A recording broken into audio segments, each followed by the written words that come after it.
TVSCD, la télévision selon le cœur de Dieu. La chaîne de la grande moisson. Voilà, très heureux de vous savoir encore une fois de plus nombreux devant vos postes téléviseurs, chers amis téléspectateurs. Face politique, votre émission qui analyse l'actualité politique. Eh bien, les questions brûlent en tout cas dans la chronique politique. Alors, le président de la République sur place à Goma, il est attendu d'ailleurs aujourd'hui à Béni. La question se pose, est-ce que le président est allé s'y installer? Est-ce que le président est allé vite améliorer le processus?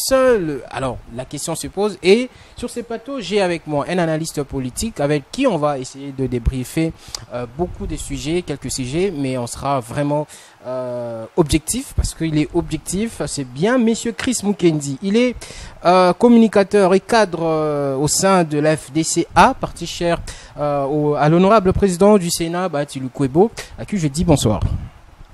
Bonsoir, monsieur le journaliste. Merci une fois de plus de revenir. En tout cas, c'était très vite. Vous êtes revenu encore. Merci pour l'honneur. Merci. C'est à moi de vous remercier.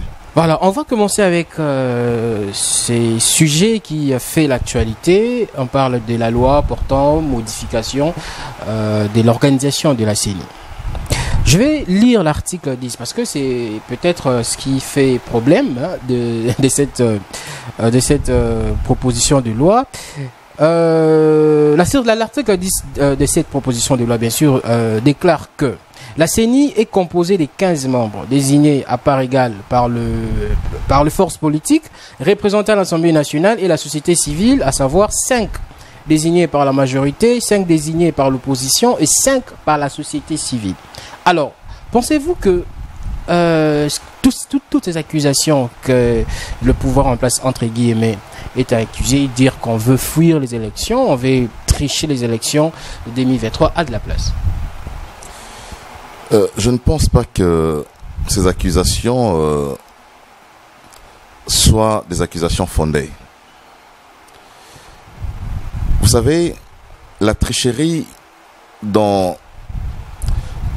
électorale ne s'organise pas au niveau du fonctionnement de la machine, mais c'est plutôt au niveau de la loi électorale. Très bien.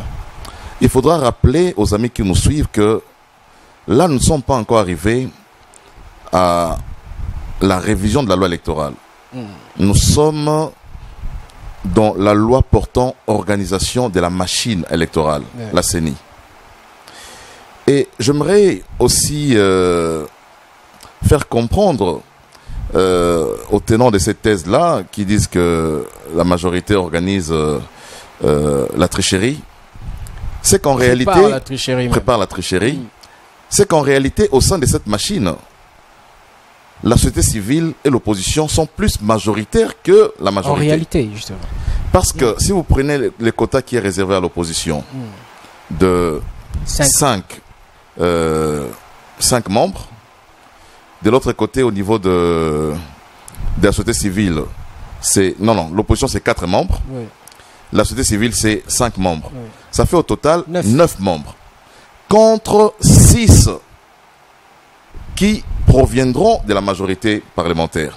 Alors que l'article que vous venez de lire tout à l'heure là, l'article 10, dit clairement que cette composition est fondée sur la représentation au niveau de l'Assemblée nationale. Très bien. Y a-t-il une représentation de la société civile au niveau de l'Assemblée nationale? Il n'y en a pas. Et s'il faut parler il n'y a pas de représentation de la société civile au niveau de l'Assemblée nationale. Et lorsque nous parlons de la représentation, s'il faut prendre en termes de pourcentage, combien représente l'opposition au sein de l'Assemblée nationale?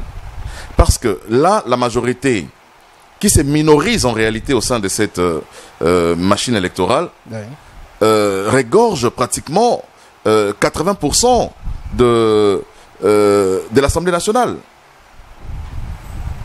80% des députés sont membres de l'Union sacrée. Donc ça veut dire que si on devait tenir compte de la représentation telle que indiquée par la loi au niveau de l'Assemblée nationale pour composer la CENI, cette composition ne serait pas ce qu'on a aujourd'hui. Oui. Mais la majorité a voulu rassurer les uns et les autres. en se minorisant au sein de cette institution, la majorité aura 6 membres, alors que l'opposition et la société civile réunie aura 9 membres.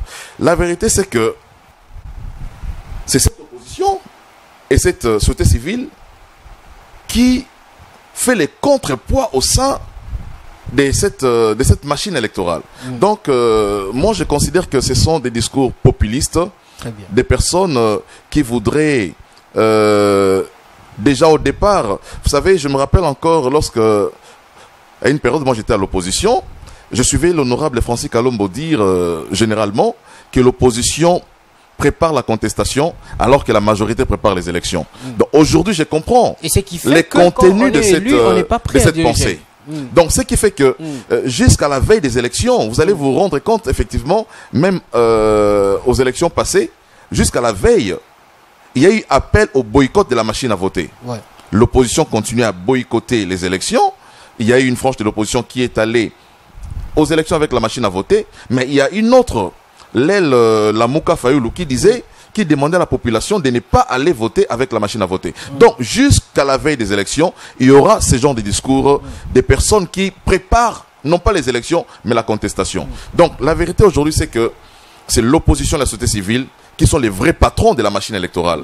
Donc, c'est à eux de pouvoir travailler à bloquer si jamais il y a une démarche de la majorité au sein, qui normalement n'est plus majorité parce que c'est une minorité, des 6 membres, contre 9 membres, à pouvoir barrer la route à toute tentative qui mettrait en mal les processus électoraux. Donc aujourd'hui, je considère que c'est un discours populiste. Hein. Moi, je pense que s'il faut aller dans des réelles, réformes, dans des profondes réformes, il faudra envisager ces réformes au niveau de la loi électorale elle-même. Parce qu'aujourd'hui, la question qu'on se pose aussi, est-ce que nous avons une société civile au Congo? Quand tout le monde voulait qu'on dépolitise la CENI, nous le premier, l'FDC a déjà au mois de juin 2020, on avait fait un plaidoyer pour demander à ce que la CENI soit complètement dépolitisée et que la CENI soit conduite par la vraie société civile. Qu'on ne retrouve aucun membre d'un parti politique au sein de cette CENI. Mais comment le faire? Comment l'organiser? Mais justement, on a voulu le faire. Malheureusement, il s'avère qu'au sein de cette société civile, elle est toute tendancieuse. Vous avez une société civile, elle, FCC. Vous avez une société civile, elle, Cash. Une société civile, elle, Lamouka. Mais ce qui fait qu'aujourd'hui, les politiciens veulent s'assumer eux-mêmes. Par peur de laisser la machine CENI entre les mains d'une société civile, entre parenthèses, qui en réalité appartient à un regroupement politique. Donc, ce qui fait qu'aujourd'hui, la majorité, que ce soit au niveau de l'Assemblée nationale ou au Sénat, c'était les 100% du vote. Sur 95 sénateurs, 95 ont voté pour cette loi. Donc, on considère aujourd'hui que les discours qui sont tenus dans les médias, à travers les réseaux sociaux, sont des discours populistes de personnes qui voudraient se marginaliser, alors que, en vérité, c'est eux qui ont le contrôle de la machine. Mais pourtant, le Sénat, on a fait confiance au Sénat. On pensait que le Sénat allait prendre son temps de bien réfléchir sur la loi. Vous êtes proche du Sénat. Pourquoi ça s'est fait aussi comme ça s'est fait à l'Assemblée nationale? Non, je crois que l'homme politique, qu'il soit à l'Assemblée nationale ou au Sénat, réfléchit de la même manière. Ce sont des politiques qui sont membres des partis politiques. Ils sont à l'Assemblée nationale et ils sont au Sénat. Ils sont membres des mêmes regroupements, des mêmes partis politiques. Donc, c'est tout à fait normal que la pensée qui a commencé au niveau de l'Assemblée nationale soit relayée au Sénat. Mais il faudra aussi retenir ici que lorsqu'il y a divergence entre l'Assemblée nationale et le Sénat, c'est toujours l'Assemblée nationale qui a les derniers mots. Très bien. Donc, nous considérons que pour la classe politique de notre pays, ils considèrent qu'aujourd'hui, il n'y a pas de société civile qui soit crédible, à qui on puisse confier la responsabilité ou les destins de tout un peuple. Mais s'il faut parler de dépolitiser ou de politiser ou tous les concepts qu'on attend dans le média aujourd'hui, est-ce que la CENI peut fonctionner apolitique? Qu'il n'y ait pas de membres politiques à l'intérieur de la CENI. Est-ce que c'est faisable? Comme le déclare le sénateur Mokolo Apombo. Justement, c'est faisable. Ça, c'est l'idéal auquel on devrait arriver. Mais cet idéal-là devrait... En réalité, dans notre pays, c'est les ministères de l'Intérieur qui organisent les élections. Ouais. Ce n'est même pas... justement. Belgique, donc, c'est les ministères de l'Intérieur qui organisent les élections. Mais prenons les cas, chez nous ici. Il y a un ministre du ministère de l'Intérieur, au ministère de l'Intérieur, qui est membre de l'UDPS. Est-ce que la classe politique congolaise, aujourd'hui, est prête à accepter que nous puissions confier la responsabilité de l'organisation des élections au ministère de l'Intérieur, quand on sait que le patron du ministère de l'Intérieur, c'est un membre de l'UDPS? Voilà. Notre problème commence là. La suspicion.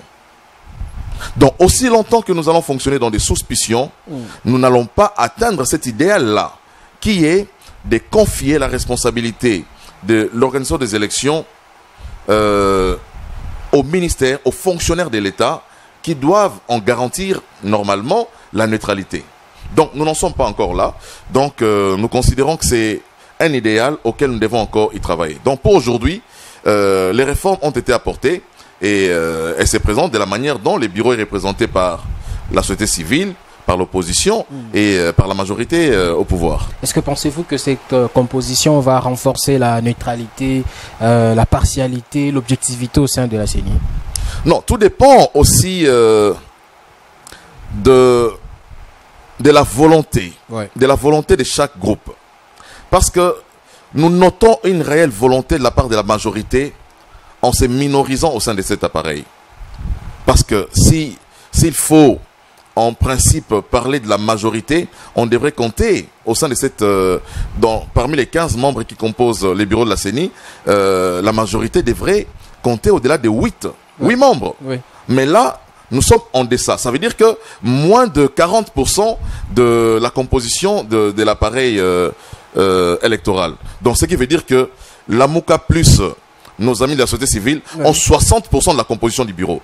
Donc, c'est comme ça que je disais, la responsabilité ou la rigueur, mais aussi l'esprit de se surveiller mutuellement, les contrôles devraient plutôt provenir de cette majorité qui est constituée par la société civile et nos amis qui sont de l'opposition. Mais qu'est-ce que vous garantissez à tous vos... Enfin, je parle de vos détracteurs parce que vous êtes dans l'union sacrée qu'on accuse de tricher. Qu'est-ce que vous leur assurez? Le bon fonctionnement Non, je crois que toutefois, à chaque fois que la loi électorale a été mise en place dans notre pays, les partenaires ont toujours tendance à se rassurer les uns les autres. Il y a une disposition qui dit qu'une fois que ces membres désignés entrent en fonction, ils coupent toute relation avec leur parti politique. Ils coupent toute relation avec les regroupements qui les ont désignés. C'est déjà ça, l'élément de confiance, l'élément de confiance qui devait animer tout le monde. On aura toujours tendance, oui, certes, on coupe, mais on aura toujours tendance à son parti. Malheureusement, on est humain, ça c'est malheureusement, nous n'avons pas réussi à perfectionner la manière dont on voulait. Donc aujourd'hui, la démocratie ou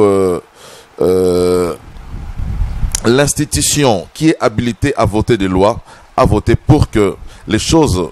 On reste encore à ce niveau-là, mais nous considérons que, en se minorisant, nous trouvons dans cette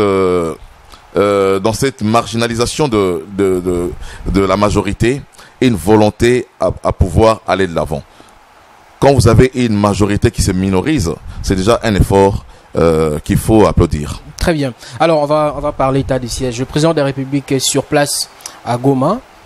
Pensez-vous que sa présence est bénéfique pour l'évolution de l'état du siège? Comme vous savez, la présence du président de la République a été, je ne dirais pas précipitée, mais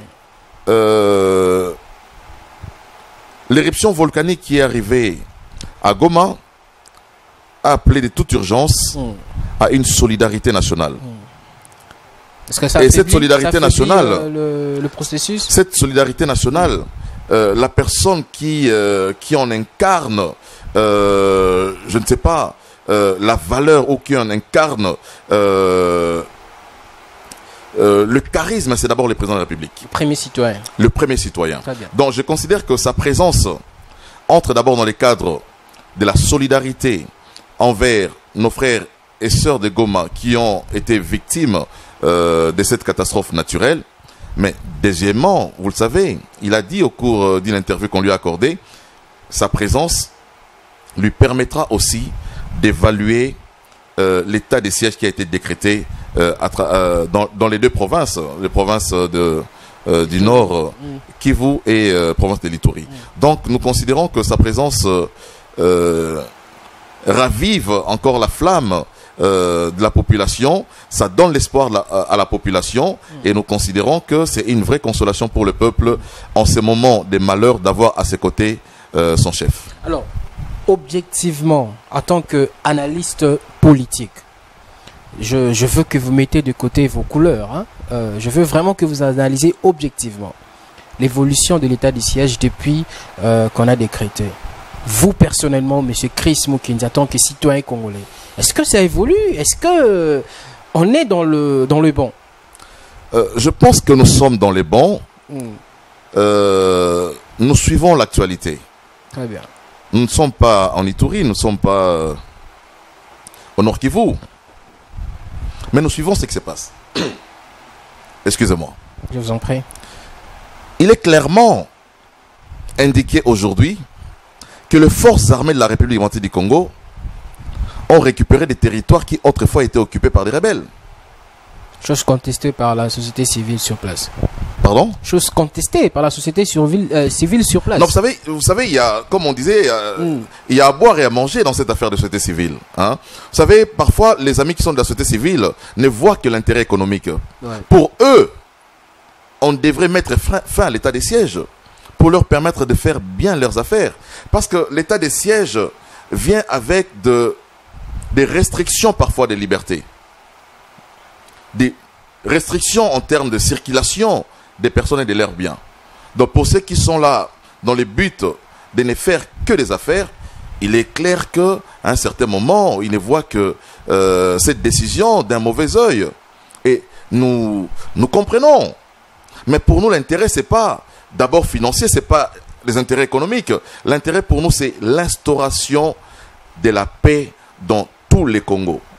Et nous considérons aujourd'hui que ce qui se passe dans les Nord Kivu et dans l'Ituri nécessite à ce qu'il y ait effectivement un état de siège qui permette à nos forces armées de pouvoir travailler de manière à mettre fin à la souffrance de la population qui habite les deux provinces. Donc je disais que les efforts sont menés.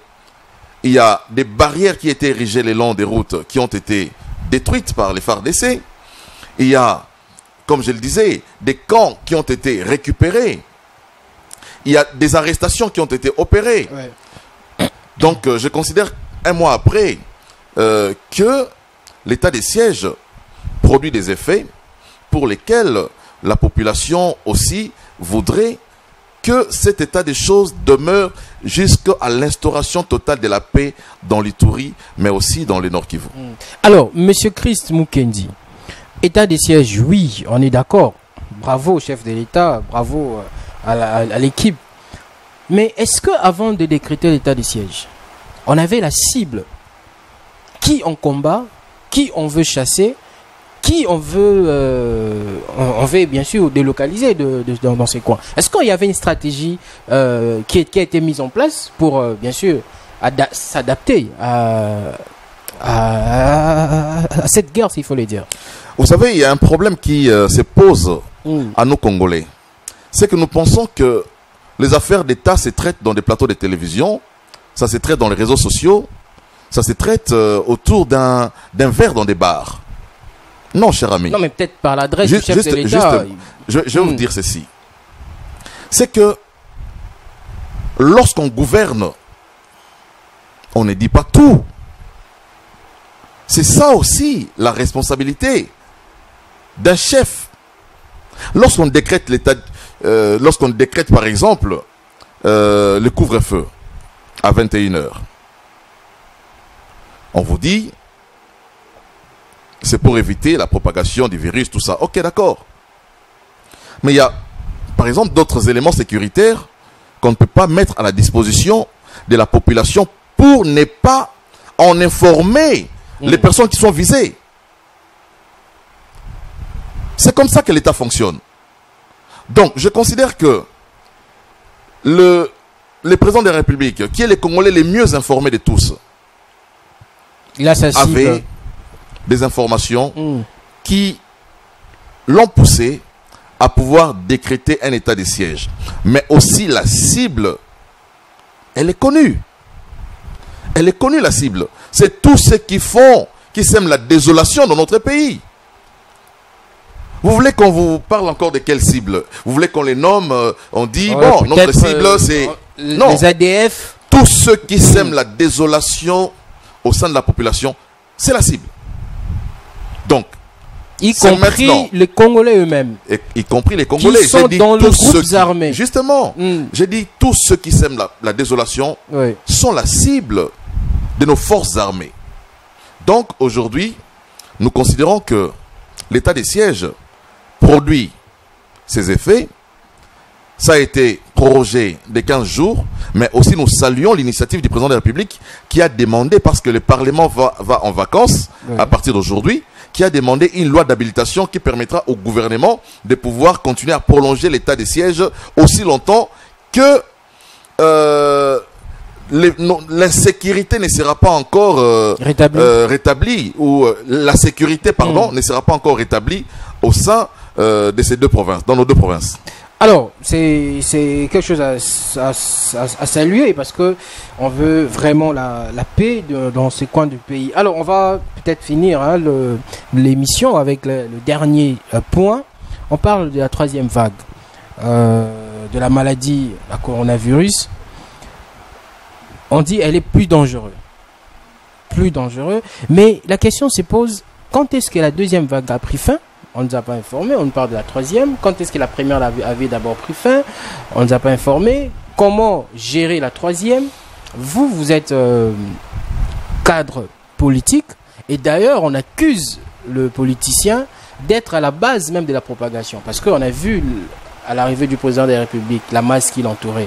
Dans des marches, comment la masse la population s'entasse. Alors comment gérer cette troisième vague?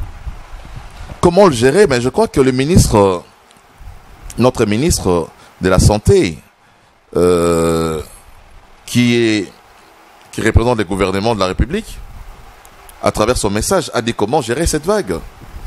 En se protégeant simplement, en portant les masques, en se lavant régulièrement les mains. Mais vous, politiciens, vous ne respectez pas pratiquement le consigne. Non, je pense que lorsque des mesures sont prises comme ça dans le sens d'arrêter la propagation de ces virus, je crois que tout le monde devrait coopérer. Je ne pense pas que la maladie n'a pas peur des politiciens. J'aimerais même ici affirmer que le plus grand nombre de victimes sont des politiques. Ouais. Parce qu'ils sont des personnes habituées à la masse. Donc, je considère que en ce moment précis, pour éviter que nous puissions encore prendre des mesures qui auront un impact négatif sur notre économie, il faut que nous puissions observer réellement, que nous soyons politiques, que nous soyons leaders religieux.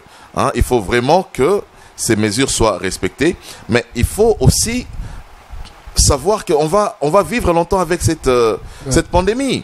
On doit apprendre à vivre avec. On ne doit pas arrêter de vivre parce qu'il y a la pandémie. Mais il faut que les uns et les autres soient responsables vis-à-vis de cette maladie, en sachant que la maladie existe, mais aussi nous devons savoir que l'État doit continuer de fonctionner. Nos recettes doivent continuer à être mobilisées. La fonction publique doit continuer à travailler. Donc, la vie doit continuer. Donc, il revient à chacun, là où il est, de prendre ses responsabilités, à ne pas être l'agent qui transmet ou qui propage les virus, mais à être la personne qui stoppe les virus à travers le mécanisme qui nous est indiqué par les ministres de la Santé. Donc, moi, je considère que les politiciens ne sont pas à l'abri et qu'ils ne doivent pas être exemptés des mesures qui sont prises. Et il Donc, nous demande d'être vaccinés pendant que même vous faites pas vacciner, vous politiciens. En commençant même par la tête du pays.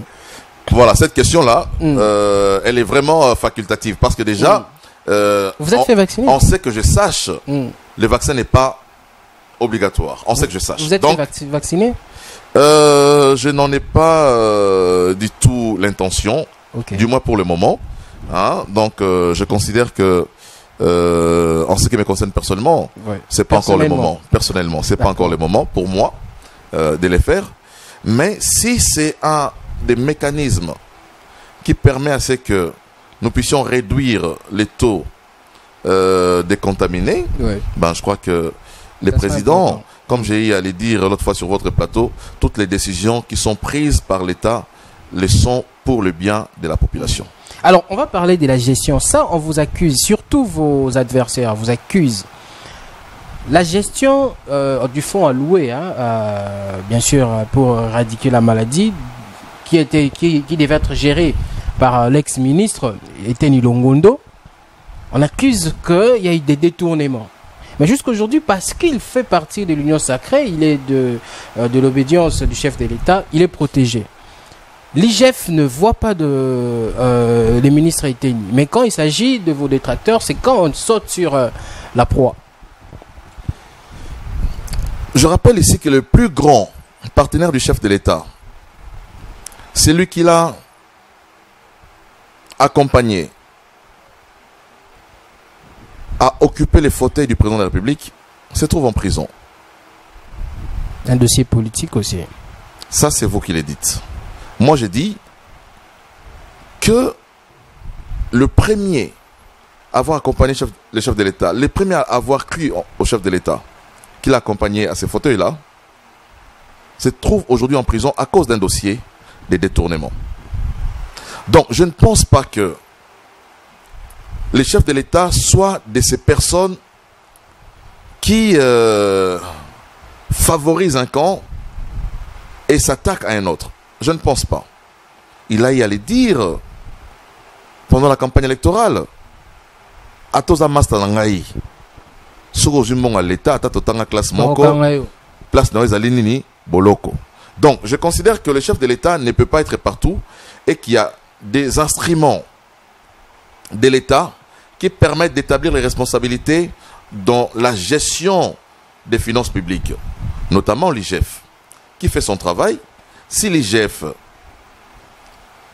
fait des enquêtes en rapport avec des fonds qui étaient alloués à la riposte, il reviendra à l'IGF d'établir les responsabilités des uns et des autres s'il y a eu détournement. Il ne me revient pas à moi ici, sans élément aucun, à pouvoir faire des affirmations pour lesquelles je pourrais être poursuivi demain.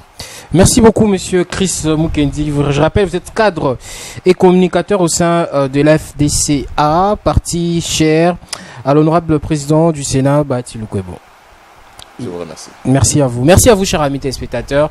Le prochain rendez-vous, c'est demain, sur la même chaîne, à la même heure. Portez-vous bien. Au revoir. TVSCD, la télévision selon le cœur de Dieu. La chaîne de la grande moisson.